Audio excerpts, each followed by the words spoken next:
Hey everybody, I'm Christopher Green. You're tuning into AMTV Alternative Media Television. So I can't help but think that this entire Ebola scare is some kind of covert operation of which the President of the United States, Barack Obama, is using it as an opportunity, the guise of humanitarian crisis, to set up AFRICOM, which was announced by the State Department to send immediately 3,000 U.S. armed, ready, body-able troops to West Africa. Just conveniently, at the same time, we're supposedly fighting this war against ISIS in the Middle East and parts of North Africa, where we recently saw an anti-congressional illegal invasion by the Obama administration in Libya with the ouster of Muammar Gaddafi. So what do we know about Ebola? Well, first off, we know that the CDC in the beginning lied to us, said that it wasn't a risk, that they would contain the crisis. This was all coming from WHO, the World Health Organization. We know that approximately 5,000 people or so have been infected, and half of those infections have resulted in fatalities. Some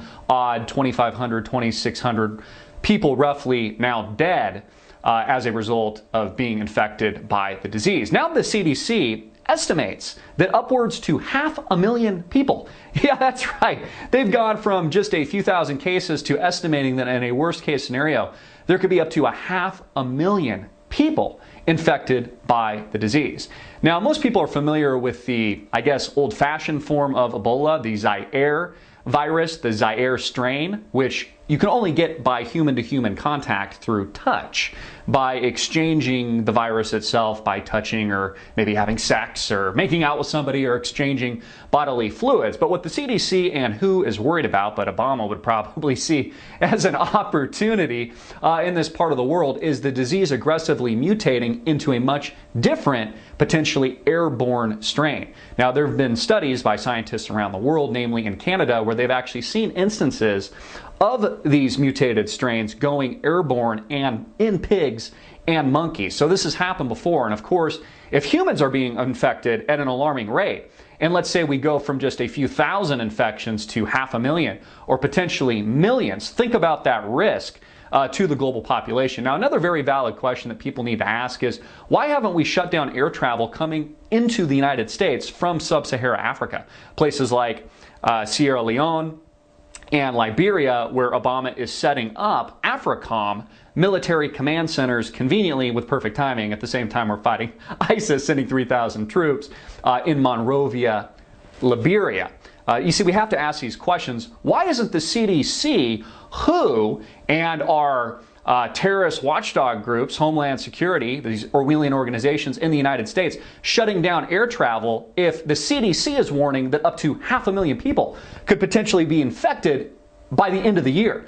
And again, this could potentially grow at an exponential rate. We've all seen the movies Outbreak, these Hollywood productions where it moves from just a few people to thousands, to tens of thousands, to hundreds of thousands, to millions, and then it destroys all of humanity. It becomes the next bubonic plague, and all of a sudden we have a modern day Dark Ages. Others are arguing that this is kind of the Malthusian prediction theory, that this intense population growth over the years can only be contained by things like disease. And also, we see parts of Africa, of course, although it's very agrarian in scope, we see a crisis in poverty. We see a lot of people going hungry, unable to feed themselves. They don't have proper sanitation. Of course, in a lot of these parts of the world, water, etc., isn't clean. And now this disease is spreading and potentially wiping out the human population and cleansing the sick earth, so to speak, and cleansing this massive human population growth. So again, I can't help but think that this is somehow a covert operation, another humanitarian crisis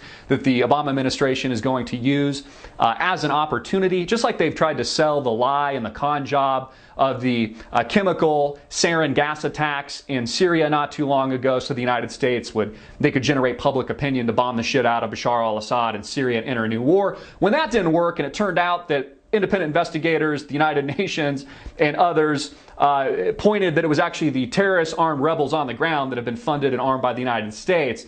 They used another giant scapegoat in the form of fake beheadings. So again, Obama likes to use humanitarian crises as his smokescreen to accomplish his military objectives in this part of the world. We have to ask, Why would we be putting 3,000 armed military personnel, soldiers on the ground with little to none to no experience containing a viral outbreak in this part of the world unless they had a military objective in northern Africa and perhaps the Middle East, where we are allegedly at war with the new convenient boogeyman ISIS? Now, of course, none of this is to say that this isn't an extreme and very real threat to the global population and to the United States of America and every country on the planet for that matter, but it is most definitely going to be used as an opportunity by the commander-in-chief that makes up this regime in the United States and this Orwellian police state set to destroy all of our liberty and freedom and send us again, once again, into another very self-destructive